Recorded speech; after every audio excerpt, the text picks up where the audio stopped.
put out a how to fill out the document paper that had most of the information in it, and that has since disappeared. Goes there, yeah. Yeah. So, and then they have the 100 hives, but that's the same as what goes on in the fruit wine industry. You have to have at least 5 acres of fruit to be able to apply to get a manufacturing license. And I would think it's the same thing for grapes. You're going to have so many. Yeah, they really don't let you start small. No, and then they really, they tie your hands because, it's hard. It's a hard sell, and if you don't have a lot of product or whatever, like, they always say, oh, well, you can't make enough product. Well, in a season I can produce somewhere in the ballpark of 500 barrels of honey, and, 1 barrel of honey would probably produce me somewhere in the ballpark of 800 bottles of wine. So I'm thinking, I could produce a lot of wine, but, there's just not the demand there yet. But I mean, things are changing. Like you just look at the cider industry here in Ontario now, and probably elsewhere. It's growing by leaps and bounds.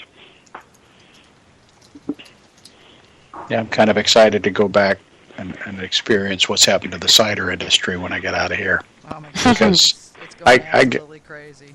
I get great cider over here just by walking down to the pub. So,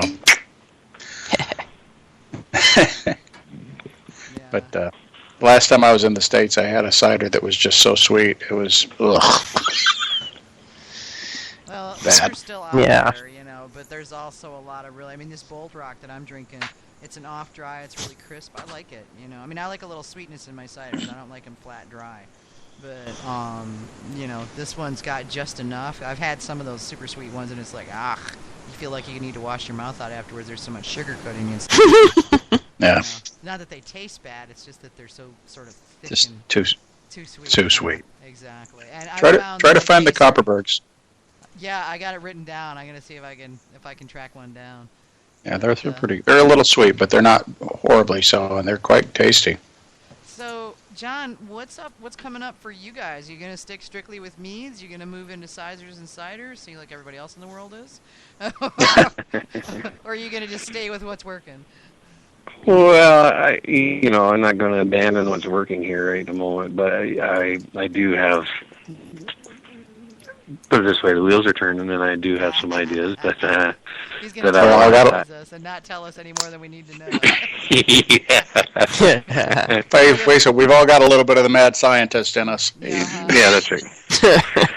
So I got some ideas, but until I can kind of come down and nail the recipe down. Like I'd like to have it somewhat nailed down before I start pushing into big volume with it. But once I kind of nail the recipe down, then I'll start advancing in that direction. But there's good possibility. Okay. I could start looking that way. So what have you got coming up that you can tell us about? Well, I've been working on one thing I've been working on strawberry rhubarb, but favorite flavor. If you do that, you better bring some with you. The Major Company saying, or I will hit you with a bottle of that shitty Canadian whiskey and send you right back home. Yeah, there you go. This is an ongoing joke for anybody that doesn't know. I've been teasing him about shitty Canadian whiskey for 20 years. So before a bunch of Canadians pile on me to tell me how good whiskey is, I know this is just a joke. Yeah. Well, that's because I always force you to drink it with me, though. That's the problem. Well, yeah, I got 12-year-old scotch, and you want me to drink Canadian whiskey? Really? I mean, come on. Yeah, sure. I think I'm too close to Scotland to have a comment right now. Yeah. And Ireland. Yeah. No, I like Irish whiskey. I've got a bottle of Tullamore Dew up in my cupboard right now. It's one of my favorite whiskeys. I'm a Scotch girl, but that's one of my favorite whiskeys. Yeah. Me too. Yeah. So yeah. Right now, I have a guy, a local farmer here. He had a lot of rhubarb, and he grows strawberries. He grows squash and whatever else too. But it's a nice local guy. We put bees on his farm to do pollination. So I was able to buy, and he had a brother-in-law or whatever that could he pressed it all and had it all made into juice for me. So I was like, perfect. So I've been experimenting a little bit, but right now I got a batch here, but I think I got to go back in and look at it. It's just not enough strawberry in it. So but that's how I figure things out. Yeah. Trial and error. Yep. It's the way we all Trial. do it, Yeah. Butts with it till it works. Yeah. So that's what I've been working on. But and I do, when I have time, we do pack and sell a lot of honey, and I just put a packaging line in here probably last fall, and it really ate up a lot of my free time, that I could put towards making wine. So I'm getting kind of a handle on it now. There's it's like anything new, a lot of bugs you got to get ironed out. So when we as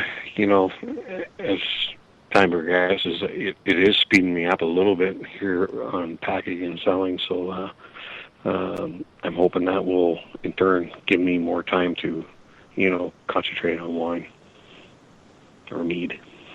Yeah, I remember one year we timed the Mazer Cup and you couldn't come because the bees were waking up. Yeah, it could be. Yeah. We learned our lesson that year because we lost half of Canada, I think it was. Because all y'all have your own honey. Not a lot of American mead makers are producing a lot of their own honey yet. Hopefully that will change as time goes over. There's a lot of them that are starting, so I think we'll start to see more and more of that happening. But for now, most of them are buying their honey from local beekeepers or, depending on their size, from around wherever. Yeah. Yeah, and there's a lot of difference. There's, that's a really cool thing about honey. Like, you go from, even for where I produce here to where you go where AJ is in Ottawa, there's subtle difference in the taste of the honey. And, it's just different floral sources that are available to the bees at different times. And, honey can change from place to place. So, I know I did a trip into Belize one time, and there's not much of a bee industry left in Belize when I was down there, but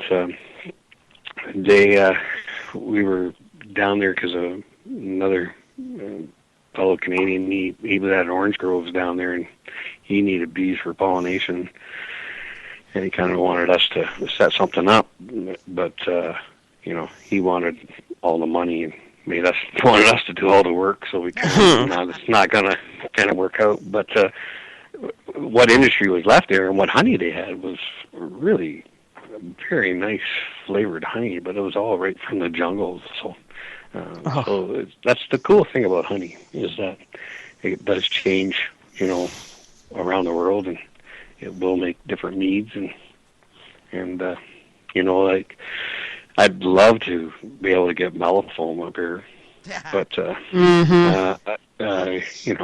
I thought somebody was growing it close by here last year, but turned out it wasn't it, so I was kind of bummed. But I was ready to move a bunch of bees into it. Yeah.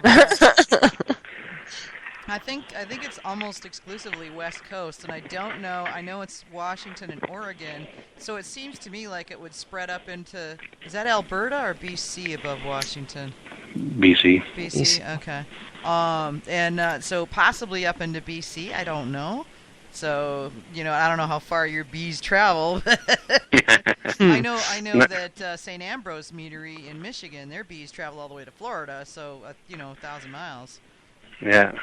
Well, it depends on what they move around. We move about 1,000 into, as I said, blueberries, but after that we don't do too much more. We do have some that go into pumpkin, and pollinate pumpkins, but and some local, well, that one farmer here local that does squash and the strawberries using the where I'm getting the rhubarb. But pumpkin, we used to get a lot of like pumpkin blossom honey, but for some reason they changed the seed to a different seed, and that seed does not produce as much nectar as, or doesn't produce any nectar. It just produces pollen. So the little bit of pumpkin honey that I do have left that's it. I don't think I'll probably get any more of it, but I hated it. I didn't like it. My brother always wanted me to make mead out of it, but I said no, I can't. I don't like the taste. Not gonna happen. Not happening. No. Yeah, it's a. You know how buckwheat can kind of be barnyardy. I call it barnyardy in the aroma and that, but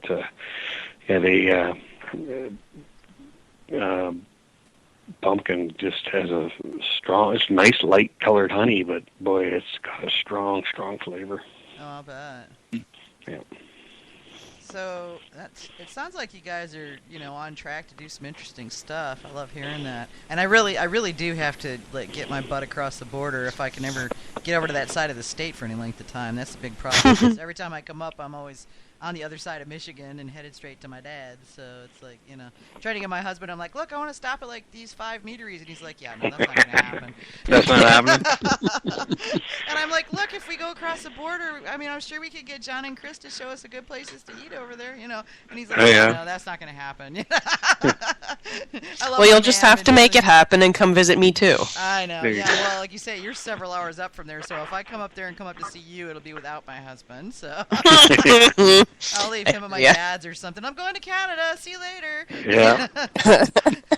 Well, yeah, if you're going that way, then you just keep right on going over and hit Montreal and see Andre while you're there. Yeah, if I come into Canada and I don't go see, and I see you and I don't go see Andre and he hears about it, I'm, well, you're in trouble. If his wife hears about it, I'm in deep doo.